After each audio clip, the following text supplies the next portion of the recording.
Party क्या आप लोग भी यही सोच रहे हैं कि सीबीएसई ने जिस तरीके से अपने प्रैक्टिस पेपर्स निकाले उसी तरीके से आप लोग का बोर्ड्स का मेन पेपर भी आने वाला होगा?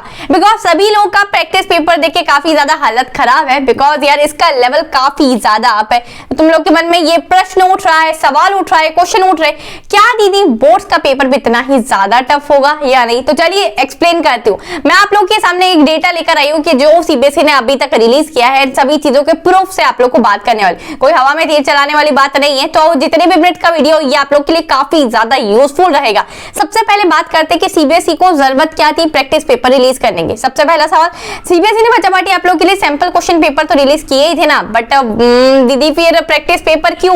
सबसे पहली चीज बच्चा कि ये आप लोग को अवेयर करने के लिए दिए गए, बिकॉज बोर्ड्स में किस तरीके का लेवल आता है ये सीबीएसई को आप लोग को बताना था।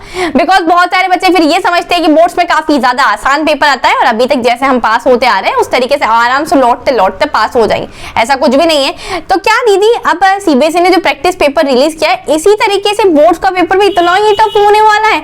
चलिए जानते हैं आंसर। तो सीबीएसई ने दो चीजें रिलीज कर दी है, sample question paper, practice paper. Science की बात करूं तो साइंस का अगर मैं सबसे पहले डेटा एनालाइज करवाती हूँ आप सभी लोगों को कि साइंस का सबसे पहले सीबीएसई ने रिलीज किया था सैंपल क्वेश्चन पेपर। उसमें मैंने जब देखा था तो आप लोगों के कॉम्पिटेंसी बेस्ड क्वेश्चन कितने थे? 40% पूरे आप लोगों के कॉम्पिटेंसी बेस्ड क्वेश्चन थे सैंपल पेपर में। बट जब सीबीएसई ने आप लोग का प्रैक्टिस पेपर रिलीज किया तो उसकी बिल्कुल अपोजिट हो गया कि कॉम्पिटेंसी बेस्ड क्वेश्चन आप लोग के 70% देखने को मिल रहे हैं, जो कि न्यू इंट्रोड्यूस किया है सीबीएसई ने। साथ ही साथ जब मैंने एसएसटी का एनालाइज किया तो उसमें जब हमारा सैंपल पेपर रिलीज हुआ था तब कॉम्पिटेंसी बेस्ड क्वेश्चन थे मेरे 35 से 40% के सोशल साइंस में हमारे थे, ठीक है। बट जब प्रैक्टिस पेपर रिलीज हुआ तो यही कॉम्पिटेंसी बेस्ड क्वेश्चन का रेशियो अप टू 55 से 60% तक बढ़ गया है। तो क्या दीदी हम इससे क्या समझे कि बोर्ड्स में हमारे कॉम्पिटेंसी बेस्ड क्वेश्चन ज्यादा आने वाले हैं या फिर कम आने वाले? तो चलो यार मैं एक प्रेडिक्शन लगा के बताती हूँ बच्चा पार्टी की क्या हो सकता है। देखो सीबीएसई ऐसा नहीं करेगी कि आप लोग के सब्जेक्टिव क्वेश्चन से ज्यादा आप लोग की कॉम्पिटेंसी बेस्ड क्वेश्चन भर देगी। तो आप लोग को क्या करना है, एक चीज दिमाग में ये बिठा लो कि आप लोग को कॉम्पिटेंसी बेस्ड क्वेश्चन की ज्यादा से ज्यादा प्रैक्टिस करनी है।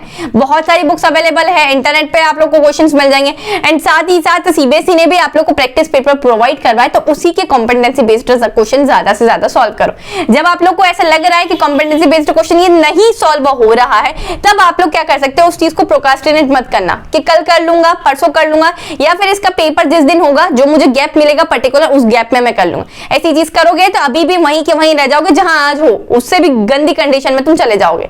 सुबह जब भी तुमको ऐसा लगे कि कॉम्पिटेंसी बेस्ड क्वेश्चन काफी हार्ड लग रहा है, नहीं सॉल्व हो रहा, या मैंने जो सॉल्व किया ये सही है या नहीं, तो तुम किसको चेक करवाओगे उस टाइम पर? रात के 12 बज रहे होंगे, 2 बज रहे होंगे, किससे हेल्प लेने जाओगे? तो तुम लोग को घबराने की जरूरत नहीं है मेरी जान, आप लोग हेल्प ले सकते हैं फिलो एप्लीकेशन का।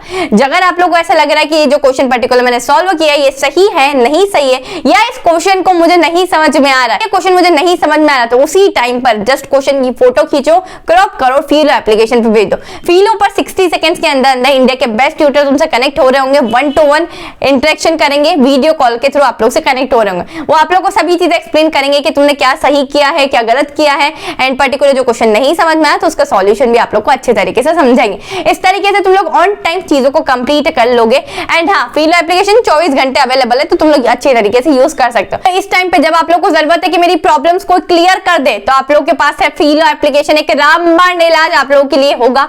तो अब घबराने की जरूरत नहीं है, जब भी ऐसा कुछ हो तो मैंने आप लोग को बता दिया है सॉल्यूशन। तो यार भटकने की जरूरत नहीं, इधर उधर अब उस पर मत चले जाना, प्ले स्टोर पर फिलो ऐप लिखेंगे नहीं मिलेगा, फिर इधर उधर जा रहे हैं, डायरेक्ट लिंक डिस्क्रिप्शन में दिया है, वहीं से डाउनलोड कर लेना। एंड प्लीज मेक श्योर कुछ ही दिन बचे हैं, 15 दिन बचे हैं, सिर्फ 20 दिन बचे हैं आप लोग के पास। ट्विटर, इंस्टाग्राम, स्नैपचैट, आप लोग का टिंडर, इन सभी से हाथ जोड़ लो, ठीक है, तब बहुत अच्छे नंबर आ जाएंगे। पढ़ाई लिखने पे ध्यान दो। मेन पेपर की बात करते कितने आप लोग के नंबर के कॉम्पिटेंसी बेस्ड क्वेश्चन आ रहे होंगे। तो मेन पेपर की बात करूं तो मैं अगर साइंस का इवैल्यूएशन निकालूं तो यार सीबीएसई ना 45% से 50% तक का कॉम्पिटेंसी बेस्ड क्वेश्चन तुम्हारे साइंस के पेपर में पूछ रही, उससे ज्यादा नहीं पूछेगी यार। सोचो ना, दूसरी चीजें भी तो है सीबीएसई के पास पूछने के लिए, ऑब्जेक्टिव क्वेश्चंस भी है, सब्जेक्टिव भी है, डायग्राम बेस्ड क्वेश्चंस भी है आप लोग के, तो इससे ज्यादा नहीं पूछेगी, इससे कम हो सकते हैं, इससे ज्यादा कभी भी नहीं पूछेगा।